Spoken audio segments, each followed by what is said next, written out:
Expresso News informa. Depois de fortes chuvas, reconstrução do gigante é adiada. Segura na mão de Deus, segura na mão de Deus. Piadas à parte, vamos falar do que interessa. Falar de Libertadores, né? Que hoje o Fortaleza entra em campo contra o Cerro Porteño para definir a sua vida na competição sul-americana. Então, se você quer ficar por dentro de tudo que vai acontecer nessa partida, se você quer saber todas as informações, tudo que for necessário para entender como é que o Fortaleza vai entrar em campo contra a boa equipe do Cerro Porteño, já se inscreve aqui no Expresso Tricolor, ativa o sininho das notificações para ficar por dentro de tudo, deixa o teu like que é muito importante para você sempre saber qual é o assunto que mais te deixa, vamos dizer assim, nervoso para ver, para entender o que você quer saber. Então, enfim, sem mais enrolação, até porque a gente tem muita coisa para conversar aqui, vamos pro vídeo.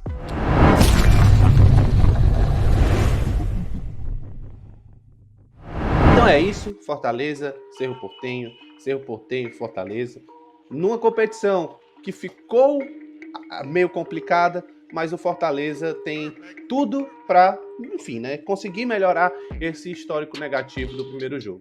Então a gente, antes disso, acho que não tem tanto como a gente conversar sobre aquela parte tática, até porque a gente já trouxe muito no jogo passado. O Cerro Porteño só vai ter um desfalque do seu lateral esquerdo que foi expulso no primeiro jogo. O Fortaleza também tem alguns desfalques, viajou sem laterais direitos, viajou sem Dudu, sem o Tinga, então deve ter ali uma mudança na sua escalação, naqueles 11 que a gente já conhece, porque deve ter Brits para fazer sua estreia na competição, e deve também ter a estreia de Pikachu, mas já a gente conversa.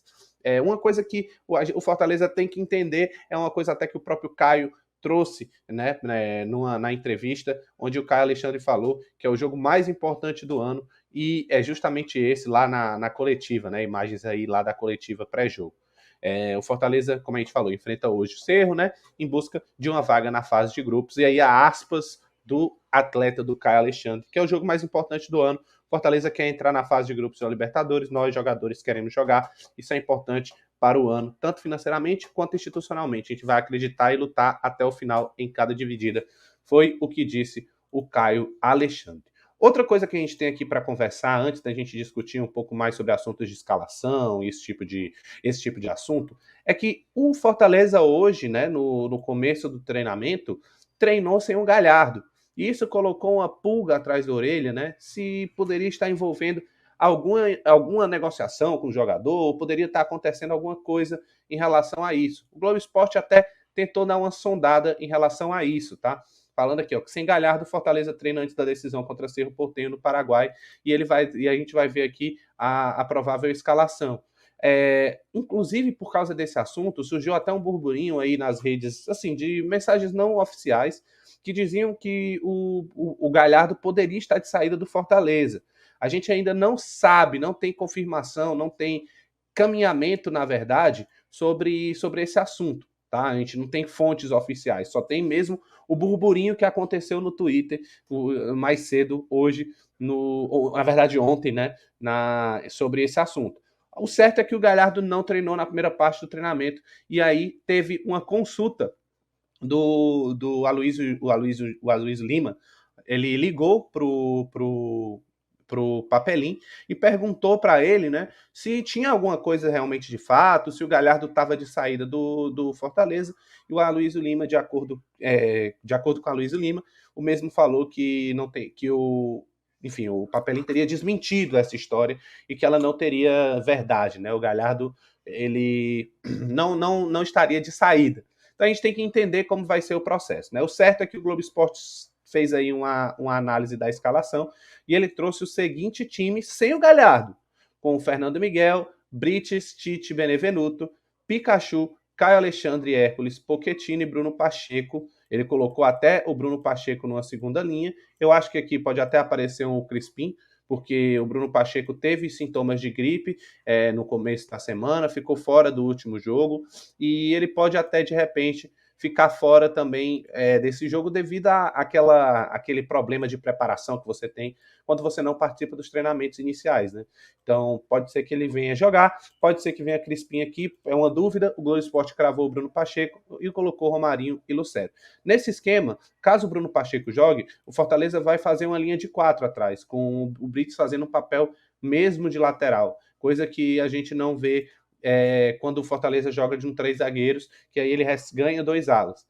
Nessa formação, o Pikachu jogaria como meia direito, o Hércules e Caio Alexandre faziam a linha de trás, com o Pochettino jogando pela esquerda e Romarinho e Lucero com bastante movimentação. É uma formação interessante, mas o Fortaleza tem que tomar bastante atenção, principalmente nos lances de transição. E aí é que eu queria entrar para conversar com vocês e mostrar um momento aqui do Cerro e do próprio jogo Cerro e Fortaleza, do jogo da ida, para a gente ver como é que a gente, enfim, né, pode justamente conter e parar essa... Vou fazer aqui um momento bem importante do lance, justamente no contra-ataque, e o Fortaleza acabou levando o cruzamento e tudo mais. O Fortaleza mostrou muita fragilidade no assunto de marcação das alas. E aí eu queria mostrar para vocês uma imagem especial. Não vou soltar o vídeo, vou só colocar aqui a imagem pausada para a gente conversar um pouco. Ela não está aqui nas melhores qualidades, mas vamos entender o porquê que esse posicionamento aqui ele foi um pouco errado quando a gente vê no lançamento do cruzamento. O Fortaleza, como vocês podem ver, estava com a linha de 5. Mas essa linha de 5, você pode ver que ela não estava ali postada. Ela não estava esperando a jogada. Na verdade, essa linha de 5, ela estava meio que empurrada pela defesa, pelo ataque do Cerro Porteño. O Fortaleza ele poderia estar mais espaçado, poderia estar mais jogadores marcando o portador da bola, justamente para evitar o cruzamento. O problema é que a defesa compactou por algum empurrão forçado, né, um erro forçado pelo ataque do Cerro, e fez com que gerasse uma falha no posicionamento. Depois disso, deixa eu dar uma parada no compartilhamento. Depois disso, vai ter o cruzamento, a bola vai circular para o outro lado, e o que gera? Como a zaga estava meio que empurrada, gerou meio que uma zona ali de falta de pressão, vamos falar assim, como a gente pode ver nesse frame agora. Você pode ver que os quatro jogadores aqui do Cerro, eles estão com um certo espaço, apesar de todos estar marcados, mas quando a gente avança mais um pouquinho, e aí é a parte interessante da gente tratar. Quando a gente avança mais um pouquinho, a gente vê que a situação de 1 contra 1 foi o que gerou todo esse percalço para a zaga do Fortaleza. Esse é o momento que a bola está saindo do pé do jogador do Cerro. E aí você vê, o fato do Bruno Pacheco não ter cobertura gera um espaço muito fácil para ele acabar cruzando para o Thurim, e o trabalho do Thurim é muito facilitado. Por quê? Porque ele só precisa antecipar a marcação do Tite, que está de costas para ele. Não está vendo a movimentação do zagueiro. Então, o Fortaleza tem que evitar essas situações de 1 contra 1 nas laterais, tem que jogar com mais inteligência se quiser realmente sair com um resultado mais favorável. Fortaleza encontrou muitas dificuldades em fazer a marcação das alas. E por isso que eu acho que uma formação no 3-5-2 pode ser mais efetiva quando comparada a uma marcação aqui nesse estilo do 4-4-2, porque o 3-5-2 você permite a marcação. Se você quiser ver assim, a análise com um pouco mais de tempo, conversando sobre isso, a gente traz também na live de ontem com o Josa. Então, assim, acho que o Fortaleza, no geral, acho que nós não podemos deixar de acreditar. Fortaleza já nos mostrou em situações específicas que consegue sim uma recuperação, que consegue sim fazer uma pressão, que consegue sim, por exemplo, aquele jogo contra o Fluminense, de se superar e trazer o resultado. E é isso, a gente tem que acreditar até o final. Acho que o Fortaleza tem potencial, tem futebol para superar o Cerro Porteño, e vamos esperar para mais tarde, para quem sabe comemorar mais uma classificação na Copa Libertadores. Então é isso, pessoal, espero que vocês tenham gostado do vídeo. Trazemos algumas informações, algumas falas de jogadores, acho que é importante para criar o time. Vamos todo mundo pilhar. Jogo importante, o jogo sul-americano mais importante do Fortaleza na temporada, porque se perder, vai para a Sul-Americana, que tem um peso menor que a Libertadores. Se ganhar, aí se mantém na Libertadores, e toda a nossa caminhada na Libertadores vai ser graças a essa partida de hoje. Então, temos que partir para cima, temos que ganhar, é um jogo importantíssimo. Então, se você está confiante, deixa aqui teu comentário, se inscreve no Expresso Tricolor, ativa o sininho das notificações, que tudo isso é muito importante para a gente saber o termômetro, entender como vocês estão para a partida.